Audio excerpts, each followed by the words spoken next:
All right. Welcome to the BCM Podcast. I am Brad Swail, always joined by Charles Blain to my, I don't know, that way. There it is. We'll be blowing. Whoa, 6-shooter. Smoke. Michael Searle is right there. We all have our Twitter handles, our X handles down in there. So follow us there. And don't forget, of course, to like and subscribe and share with your friends and everything. Let's get started. How's everyone doing today? I'm doing good. I got my new Dixon flannel on. That's all I wear now is Dixon flannels. Getting that Dixon? That's pretty sick. Thanks. Anybody got a Thanksgiving hangover going on? What is that? Like you drink too much on Thanksgiving? Okay, well, I didn't know if you meant like too much food. Could be either. No, or that. No, I don't. I don't have that. No. Mm-mm. Brad doesn't overeat on Thanksgiving. I don't watch his macros. I don't watch my macros and I don't overeat. Do you only eat turkey? No, on Thanksgiving, people put a lot of effort into like everything they're making, and I'm not going to be a bitch about it. I'm not going to be vegan. Like, no, I'm not going to eat that. It's a special occasion. I'm not religious about my diet. Yeah. And I guess now's as good a time as any to just bring it up because Michael is forcing me into this. And everyone's going to define me by this, and it's the bane of it's a curse, really. But I eat probably 99% of my calories come from animal products, mostly meat. It's a good way to live. Some days 100%. I've been doing this it'll be 6 years in January. So am I a carnivore? That's the easiest way to do it. Easiest way to say it. But Is it primarily red meat, or do you mix it up? Is it everything? For a long time, it was primarily red meat, but things are getting a little expensive, so I'm eating a lot more eggs. Used to be lunch was like 2 pounds of beef. Now it's 1 pound of beef and half a dozen eggs. So, what? Wait, half a dozen eggs and a pound of beef for lunch? So it's a lot of food. No, it's not. I promise. 6 eggs? Yeah, I mean, if I would, I'll fucking house a dozen. You're talking about prices. Talk about egg prices. What do you mean? You know what? Egg prices. I mean, eggs are, I don't know. You get some free range eggs probably for like $6 a dozen. It's not a bad meal, $6. And then you're full. You're full for a long time. That's true. That's a good point. Next week's show, well, I guess we might have a guest. So I don't know if I'll do this or not. One show, I'll make a dozen eggs and I'll eat it on the show. You should. It's a great idea. People will love eating into the microphone. I love the big podcast thing. They love it. Yeah, they do. Is an egg's about 70 grams or 70 calories? Yeah. Yeah, I think so. Who knows? I don't. I mean, well, I have 12 chickens out back. Get out of here. Go grab one. A chicken? Which one's your favorite? I don't know. The one that I didn't like have a favorite. My favorite is Shuckle. Why did you act like that was a bad question and then answer it? And then have an answer like ready to go too. Like it's because their brains are like the size of the tip of this pencil. I saw a video of a chicken that can play piano the other day. They're closely related to dinosaurs. They are dinosaurs. Yeah. Because dinosaurs are fake. Or had feathers. I was just telling my friend the other day how I've encountered a number of people in Texas who do not believe that dinosaurs ever existed. Is that a religious thing, or did it not believe it because of religion and the earth was formed 6,000 years ago by the hand of God, or was it they think it's a conspiracy? Well, some I've met believe it is a religious thing for them. Well, I don't know if I'm more on the conspiracy side. I don't actually believe that dinosaurs weren't real. Yeah, I know you don't. I like to think that they weren't just because it's kind of fun. I like to toy with the idea, but at the end of the day, dinosaurs were real. Okay, but I'm not the only one here who's encountered someone in Texas who does not believe dinosaurs existed, right? Not in Texas, but I have encountered people, yes, who think dinosaurs are not real. Well, that brings us to our topic of today. Yeah, we're going to keep it light today, yeah? We're going to talk about aliens. David Grush was recently on the Joe Rogan podcast. That's a small podcast. We're doing our best here to help the little guys. Yeah. We just had the 60th anniversary of JFK assassination on the 22nd. So lighthearted, right? Lots of people talking about that. And then we're going to talk about how the government likes to keep records sensitive records out of the public's eye. They're not even sensitive. Those assholes. They just like to keep records out of it. They don't like to do anything. All right. Well, what's the first topic and who's bringing it up? What are we doing here? I mean, I say let's just jump in with you want to start with the UFOs? I mean, that's an interesting.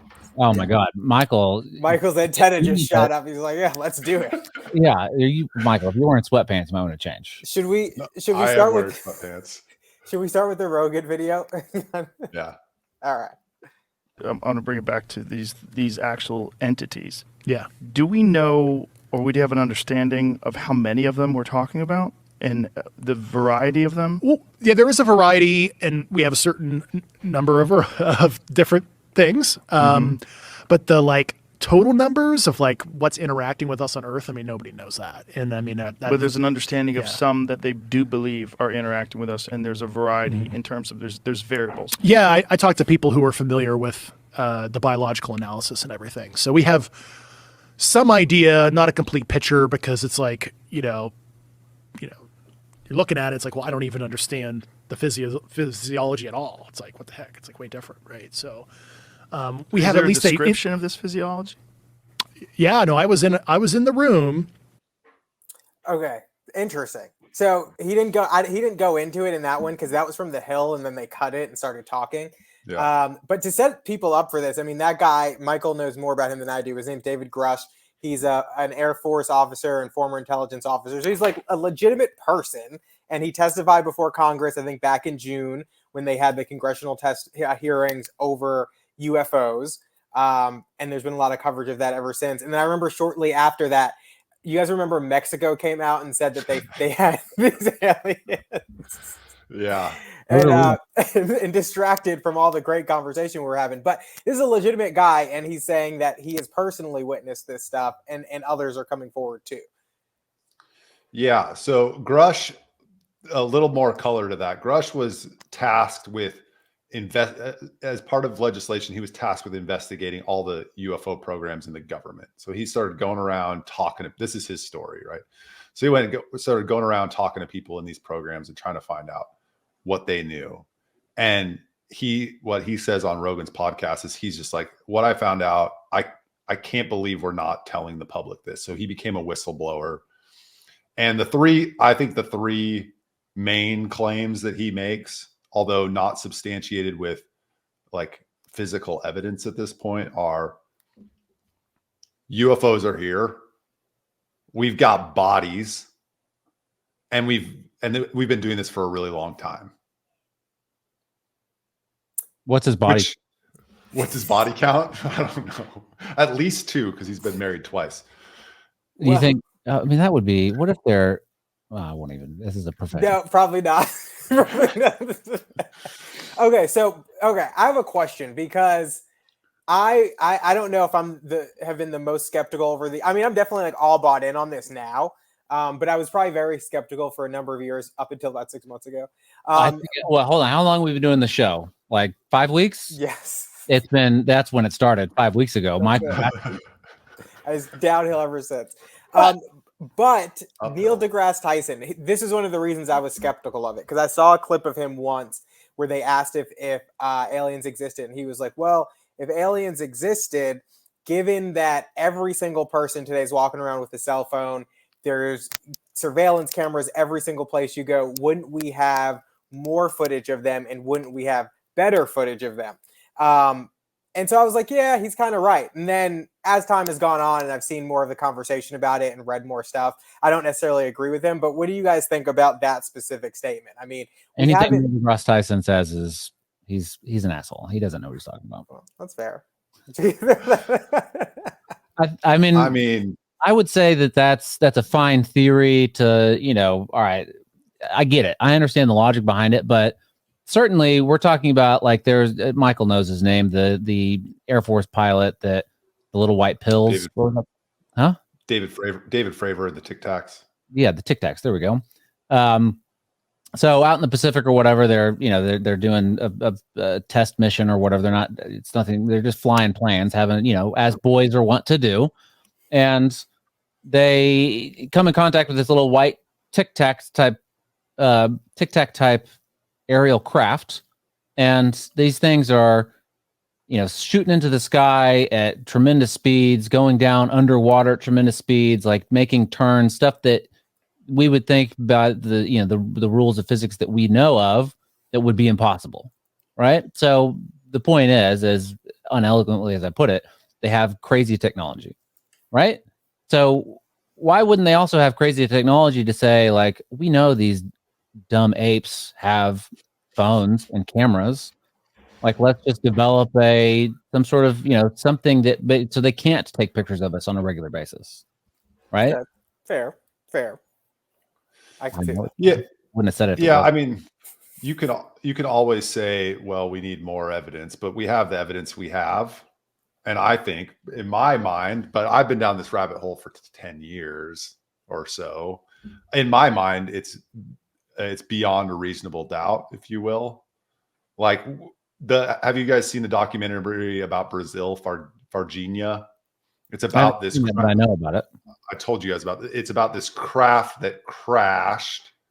There's eyewitnesses to the crash, to the craft. There's eyewitnesses, 3 women who saw an alien. Like, there are stories like this from all over. There's in Africa, all over the world, stories of people encountering something. And now we have a high-level government agent who's like, oh yeah, we have craft. We've been reverse engineering them, meaning we're trying to figure out how the technology works to see if we can apply any of that technology for whatever weapons purposes or whatever. And we've got bodies, and they're not telling us the whole story. So it's just further evidence in this long story that's been going on for years that there's something going on.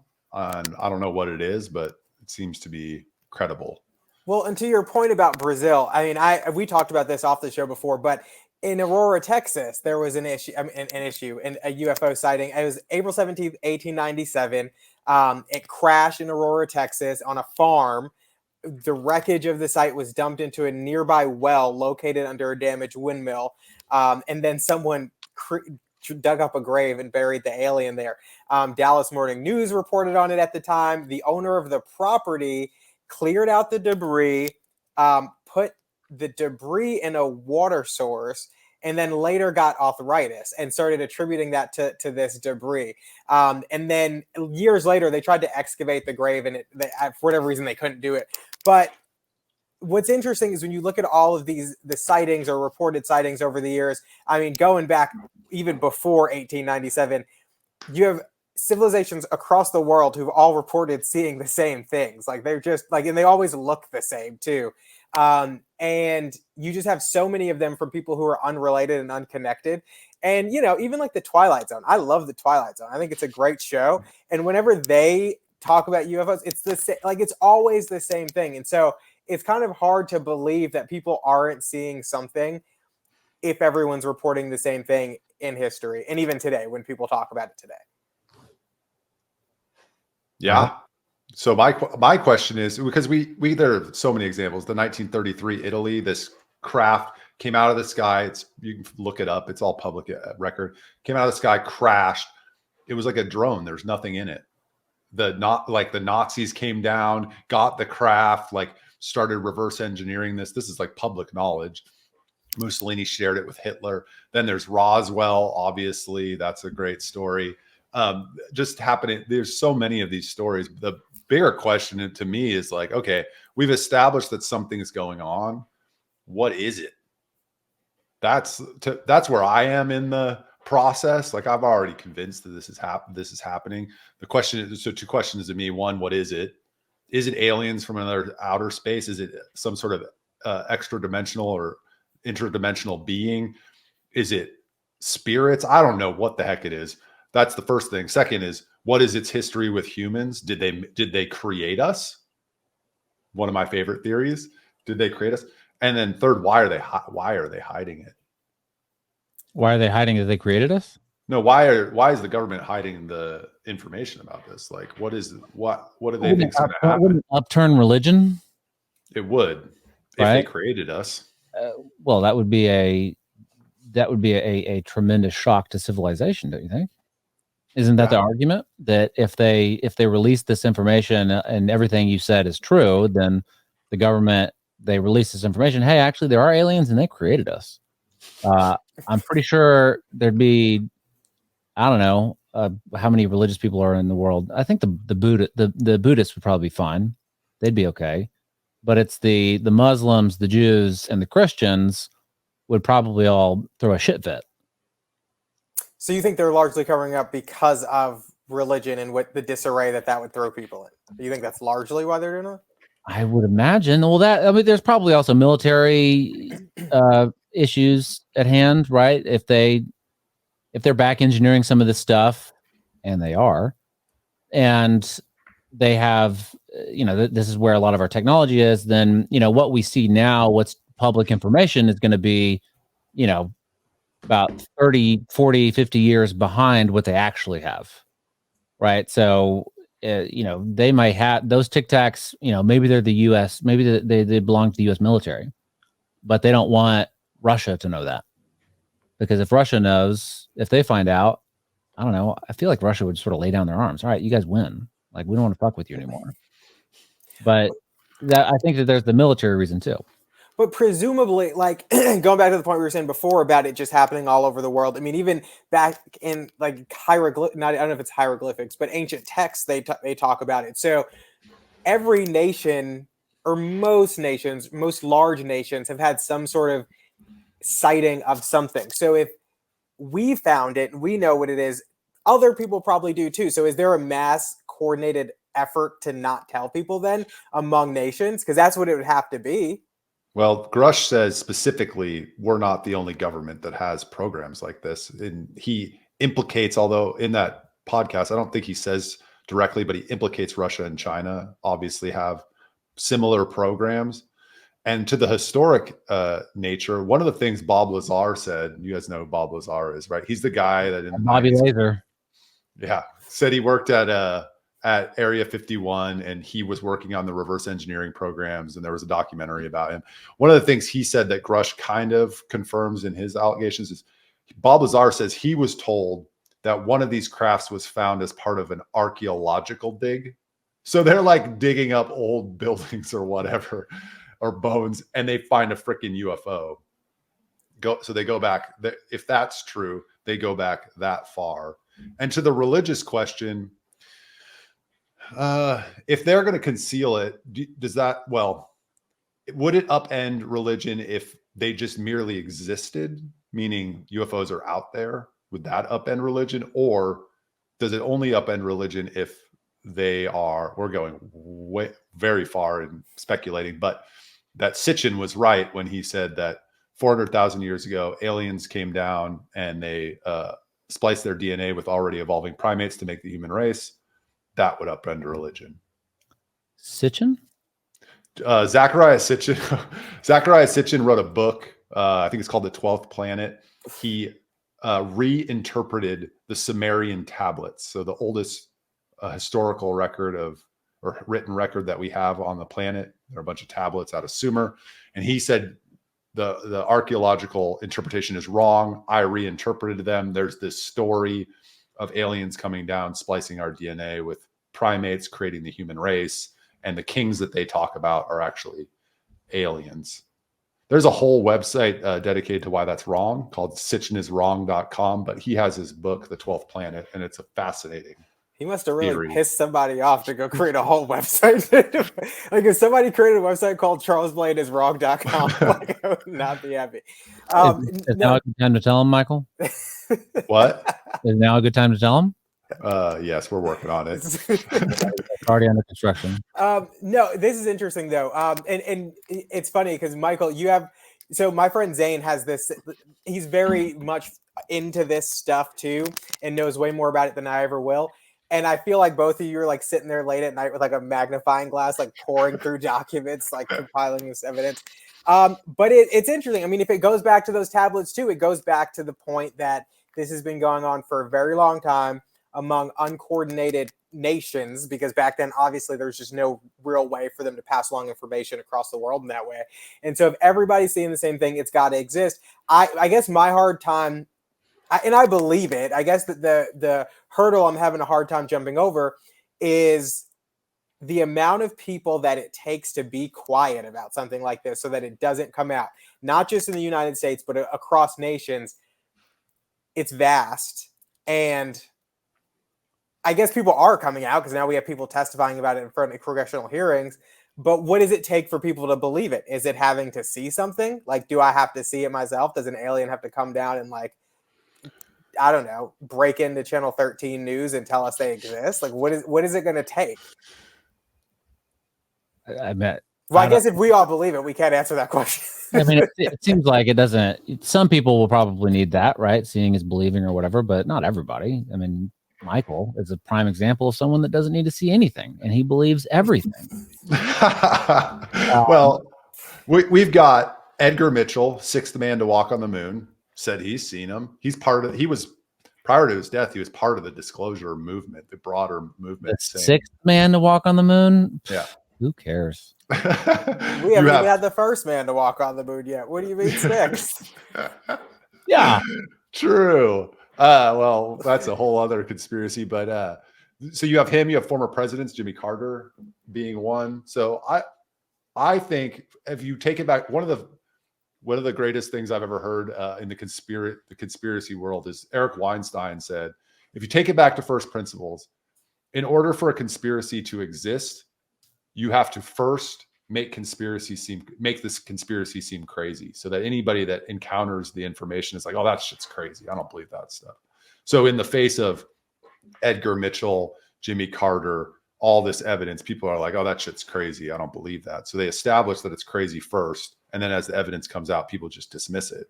There's so much evidence that aliens exist. It's hard to dismiss, in my view. It's hard to believe aliens exist when the Mexican government rolls out a couple of paper mache, dusty elementary school projects and says, look, we found aliens. Everyone's going to look at that and be like, you guys are fucking idiots. The aliens are not real. Yeah. Okay, so unless we want to stay on this topic, I have a question that can also transition us to the next topic. Well, I have a great transition to the next topic too, but please. Okay, well then I'll just ask the question, and then we'll go to your transition. Why did, and this goes for our next topic too, why did Trump not release the information then? Do the presidents even have the information? Do they? They could probably. Well, I mean, I bet they can't. I bet they can't. That's one person, especially someone like Trump. But one person they tell that to, and then they ruin this, decades, if not centuries long conspiracy. There's no way they tell them all the information. No, I think it's all in private. I think it's all in the private sector. State. Oh, really? Yeah, I think it's all in the private sector. It's in Lockheed Martin. The government's having these programs. Yeah, but I think they farm out the work to the private sector. You have to know about it to farm it out. They know about it. So if you take Clinton at his word, which I wouldn't, Bill Clinton, he said in his like memoir book after he was president, he said he tried to get the info and couldn't, even as president. Would you take him at his word if he said, "I promise this is just a cigar"? How about that transition? No, I also don't take him at his word that he was only on Epstein's flight 3 times. Oh, that's not our next topic, but it could be. Now, I have not heard this before today, but there is a shock claim that JFK was murdered by the CIA days after demanding UFO files from a NASA visit. Oh. Now, is that why? The CIA? Because, the CIA did it with the help of LBJ. Am I right? Who's that? LBJ sitting over MLK's shoulder. So, yeah, JFK was, the 30th anniversary was on Wednesday. So, the 60th. What? Double it. What did I say? 30? 30. Yeah, he was, no, you guys are wrong. He lived another 30 years. It's like Elvis. 60th anniversary. And I don't know the veracity of this. Did he demand UFO files in a NASA visit? I don't know. Maybe. I'm sure they all do. Isn't that the first thing you would do if you became president? Is be like, yeah, tell me about the aliens, you fucking idiots. I don't care about anything else. Definitely be in the top 5 things, but yes. What would be the first thing if not aliens? I mean, it would be like aliens, JFK, Bigfoot. Like I'd want like to clear up all the big conspiracy theories first. So it would be up there. I just don't know in which order. I mean, it would be. I want to know what's at Area 51. That's number 4. Aliens. That's aliens. Everything that you said is aliens. Maybe Bigfoot, but that's probably an alien too. Fair. It all goes back to aliens. It's all aliens. So JFK was assassinated, wink, wink, 60 years ago in a couple days as of today. Michael, what is your theory? What happened? So I don't back into the left. Was there? So I actually don't have a conclusion on who was behind it because I don't think that there's evidence. There's a lot of theories. People say he was killed because he wanted to pull out of Vietnam. People say that he was killed because he wanted to pull out of your mom. What? No, he definitely didn't want to pull out, but he wanted to pull out of Vietnam. Not my mom. My mom would have been keep going. One at the time. What was I saying? Yeah, okay, you said Vietnam was one of the reasons. There's all sorts of theories about why he was killed. He wanted to pull out of Vietnam. He wanted to end the Federal Reserve. He wanted to disclose aliens, like whatever. I don't really know. What I can say with a lot of confidence is the story that they told us in the Warren Commission is not true. That there was one shooter, Lee Harvey Oswald, shooting from the 6th story of the school book depository, killing the president. That is the official story. Although in the 1970s they had a whole commission on this, and then again in the 90s after the movie JFK. And the conclusions of those were there was a conspiracy and likely a second shooter. So I'm at the point where I told Charles this. I'm going to back up. I told Charles this. This was my red pill moment. I was like a Bush Republican, like go kill the terrorists, like not thinking. And then I watched a documentary on the frickin' JFK assassination and was just like, there's like one piece of evidence. I can give you one piece of evidence that disproves the whole story. Go for it.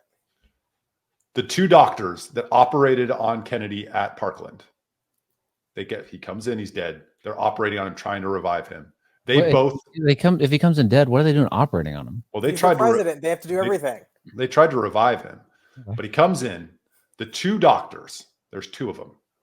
They both describe and draw his head wounds. They draw I forget what it's called, the occipital cortex, an exit wound 5 by 5 inches in the back of his head.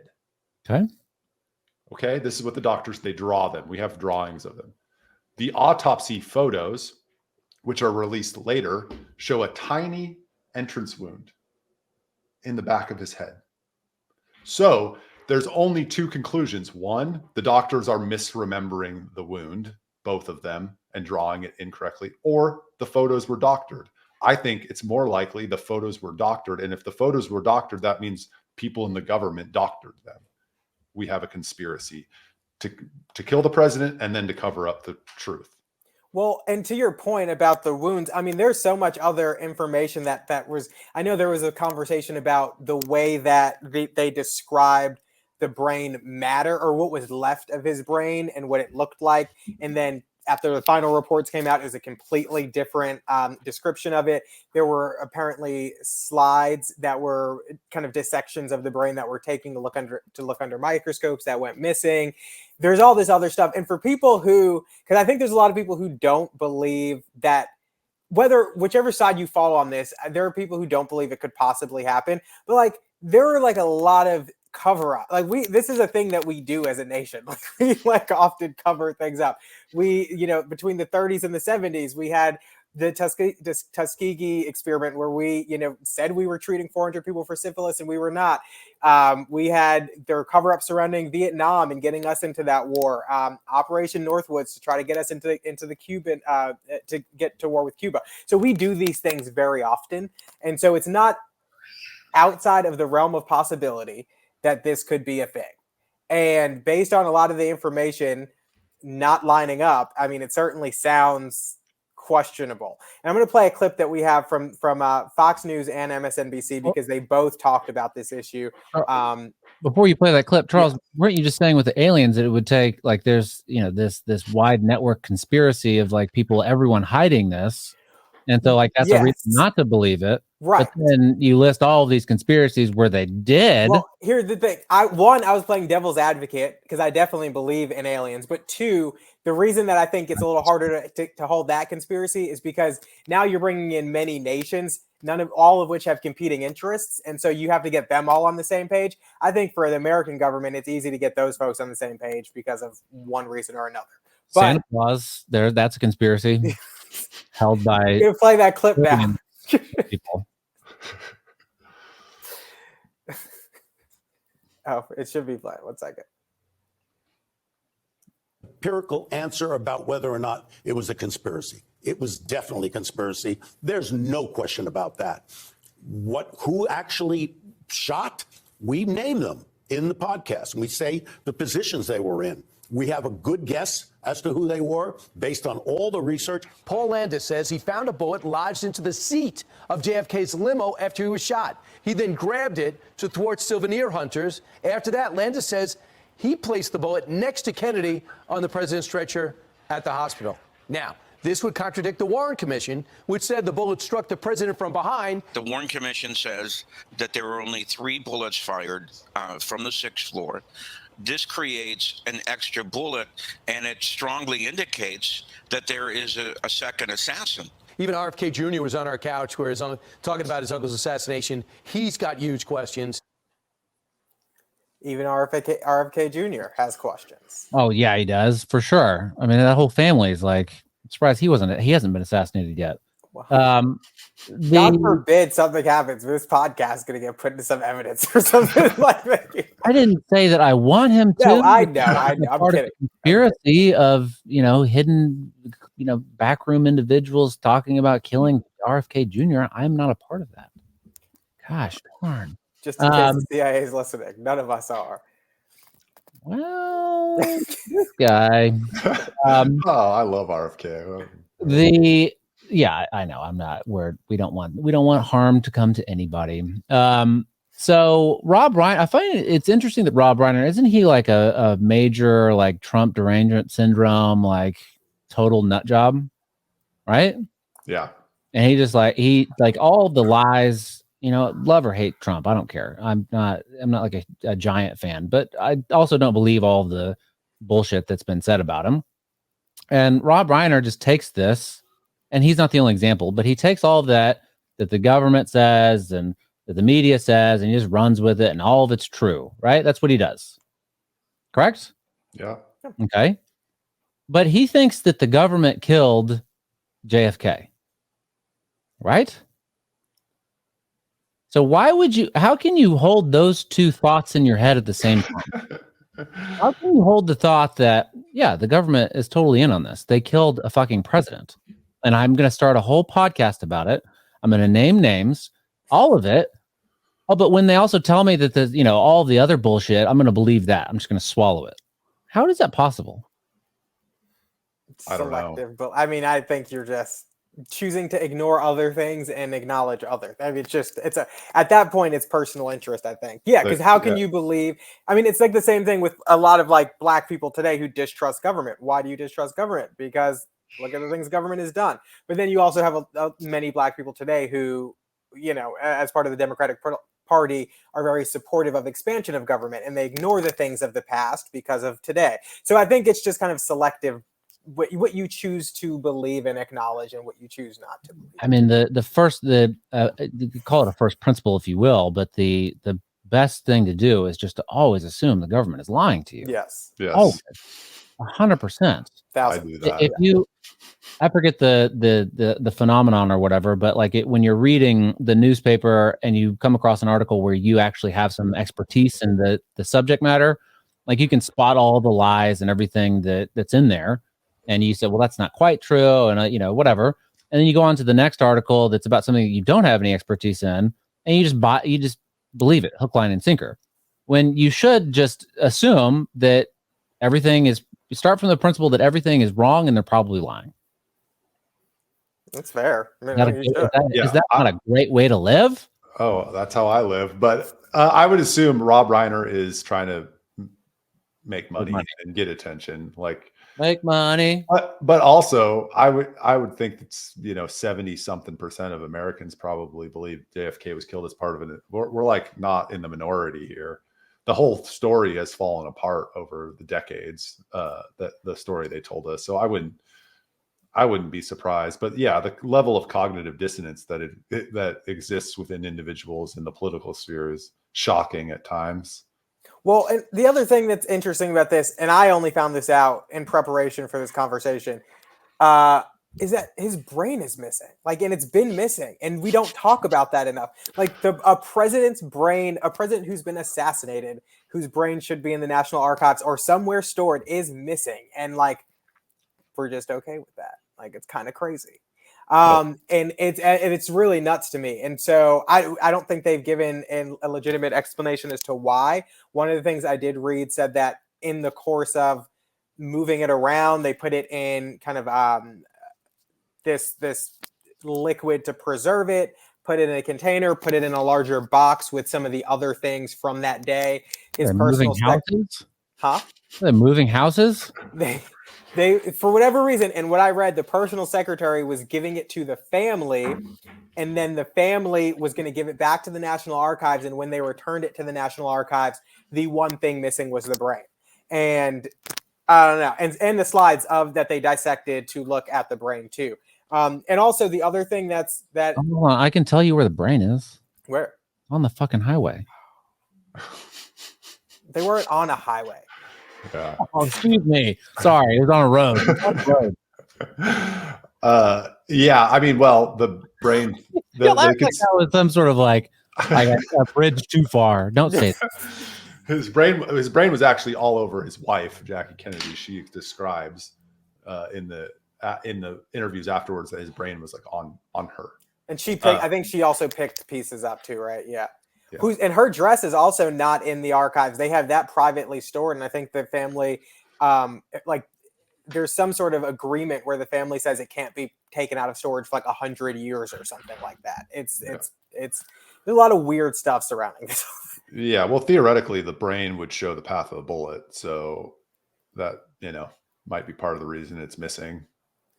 It's the Warren Commission excluded a lot of evidence. I mean, I don't know how many witnesses that said there was a shooter on the grassy knoll that were not included in the Warren Commission's report. They were not interviewed. They submitted their, testimony to the Warren Commission, but the Warren Commission never followed up with them. There's 10s, 20s, 30 of these people who said, no, for sure. One guy says he's there with these families, he's got kids, and he said the bullet whizzed over his head. He drops to the ground, and he's standing on the grassy knoll. He drops to the ground. And when he's talking about this, because he's in a documentary, he's like, I swear, like, I will go to my grave. The bullet went over my head. Wow. I dropped to the ground. But like, the Warren Commission doesn't include that. Like, there was already a story that they wanted to portray to the world about the assassination. They went to prove that story rather than actually looking at the evidence and seeing where it took them. So then you ask, okay, well, why did they do that? Well, I mean, devil's advocate, because I do believe it. But we do know that with a lot of legal proceedings, they will often exclude some testimony from people who were there because they feel as though, the excitement of it all and all that stuff may cloud their recollection of events. So maybe they chose to exclude that. Yeah. But if a bullet whizzes past your head, I mean, I think that's kind of, it's something that you either know or you don't know. Like, I don't think that's really like the direction someone ran or what they might have been wearing. That's a different story. But if a bullet flies past your head, I think you're pretty sure of that. Yeah. Well, I get that argument, but then in the face of their magic bullet theory, you know why they had to come up with the magic bullet theory, right? Because they said for sure 3 shots. That's it. Only 3 shots. And then later in the investigation, they found a bullet that had missed, that would have been shot from behind, that missed the motorcade and hit a curb of the street. And they like cut it out, and they took the bullet out, and they're like, oh shit, here's another bullet. How do we explain all the shot? do we explain all the shots and keep the 3-shot theory? Well, that's how they created the magic bullet theory, because one bullet now had to do all that damage, which was go into Kennedy's back, coming down into his back, like back here, come out his neck, hit Connolly in the back by the armpit, come out, hit Connolly in the wrist, and then lodge in his left thigh. And then the bullet, if you look at it, it's pristine. The one they found on the stretcher that guy put there, that's what they said. They find the bullet at Parkland on the stretcher. They just find it laying there. It looks like it hasn't even been shot. Would you say that it was as pristine as perhaps a Middle Eastern passport? Oh, don't tell me you don't know about finding passports in the trouble. Oh, that's where we're going with this. Yes. Come on. As pristine as that. Yes. Okay, so my question doesn't melt steel beams, nor does it melt passports. It melts black boxes, or what are they called? The black box? Black box, yeah. Yeah, black box. And it takes down buildings, but it does not burn and melt passports. Correct. That is true. We don't know what the impacts of a large commercial airliner hitting a building are. You know, so it's not something you can just test. So maybe passports do whatever. I have a question. What? Who No. has the most to gain, or had the most to gain? And I mean, who was behind it? Like, I don't think we ever talked about that. I personally think there's allegations that the CIA, the FBI, LBJ, the mob, like this, that, the other. So who was behind it and who had the most to gain? I actually just learned about the mob theory just the other day. Well, it's because I'm from New Jersey. That's probably why I knew. What is it? Okay. Is The it mob's a big thing there. Are they? Oh, I guess yeah. they're the Sopranos. Is that where they're from? Well, Aren't they? I don't know. I've never seen. No, they are. Yeah, the Sopranos, they are from there. Yes. So yeah, I guess the mafia helped get him elected somehow. I don't know the full story there, but then he turned around and started to crack down on him. And they, you don't mess with the mob. I think that's how that goes. That's the old saying: "Don't mess with the mob." Is that what they say? Yeah. I think it's a confluence of interest. I think you have the mob involved. I mean, Jack Ruby, who killed Oswald, Jack Ruby's involved. You have the CIA, and you have Johnson, who wants to be president. I think it's some confluence of interests there that come together to assassinate the president, make LBJ president, go to war in Vietnam, and then do whatever corrupt stuff the mob wants to do. That makes the most sense to me. And there's a couple other pieces of evidence that support that. One, this is not the first political opponent of Lyndon Johnson that has got shot in the head. It's the second. And then further, if you listen to Jack Ruby's only televised interview on this, he says, and I'm pretty much quoting, after he kills Oswald, he says, "I can't tell you the full truth, but if you knew the people that were involved, it's the people with the most amount of power in the world." That's what he says. Who has the most amount of power? I don't know. It's a very cagey comment, but he dies in prison some years later, and the story dies with him. But he says it's the most powerful people in the world that were behind it, the conspiracy to kill the president. Have y'all seen any videos where that allege that Jackie Kennedy Onassis is the one that shot him?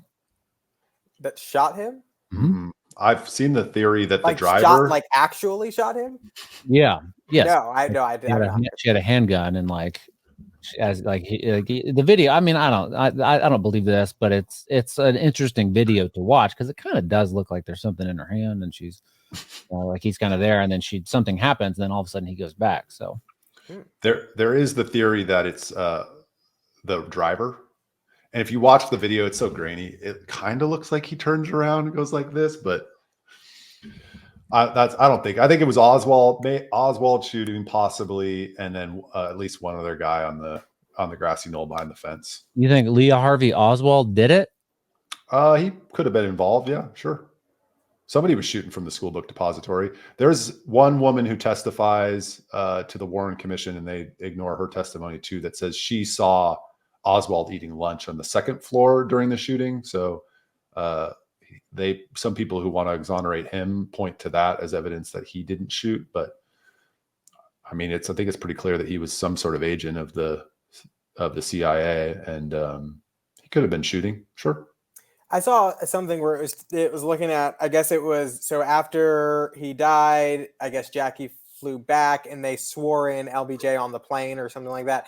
And there's this part where she's like, they killed him. And LBJ turns to his advisor and like winks. And like, I don't know if, like, I feel like if you did that, like that is like why give it up all, like at that point, you know, every camera's on you, you know, the whole world's watching you. Like, do you really just have to wink in that moment? Like, if that's the case, like, do you really have to?